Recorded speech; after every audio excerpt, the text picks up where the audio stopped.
Tapatan ng dalawang superstar na si Ja Morant at Anthony Edwards, mga idol. Angasan at trastukan pa ang dalawa. Well, Memphis Grizzlies versus Minnesota Timberwolves. Ang muling pagkukross ng landas nila Morant at Ant-Man. Ikalawang tapatan rin ito ng kanilang kupunan ngayong season. Sa una nga nilang pagkaharap ay nakuha nga ng Memphis Grizzlies ang panalo sa isang dikitang laban. Ngayon naman ay susubukan ng Minnesota Timberwolves na makabawi, mga idol. Well, sa katunayan, first half pa lang ay maganda na ang kanilang bakbakan. Buwat ni Anthony Edwards ang opensa ng Wolves. Kaya buong first half ay napanghawakan nila ang kalamangan na umabot pa nga sa double digits ang lead. Pinag-aangasan pa ni Anthony Edwards ang Memphis, mga idol. Ngunit pagdating ng second half, dito na umarangkada ang Memphis kung saan unti-unti nilang natapyas ang malaking kalamangan ng Minnesota.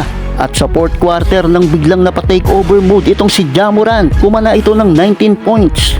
Solid din ang kanyang mga assist. Sa tulong din nila Salty Aldama at ng twin tower nila na si Jaren Jackson Jr. at Zach Edey. Kaya sa uli ay nagawa pa nga nilang makapag-comeback kontra Minnesota Timberwolves. At nakuha pa nga nila ang panalo sa final score na 108-106. Well, pinangunahan ni Anthony Edwards ang Minnesota na nakapagtala ng 32 points habang 19 points, 5 rebounds, 7 assists naman si Ja Morant para sa Memphis Grizzlies. Well, hindi pa rin nakakakuha ng panalo si Anthony Edwards kontra sa Memphis Grizzlies at kay Ja Morant, mga idol.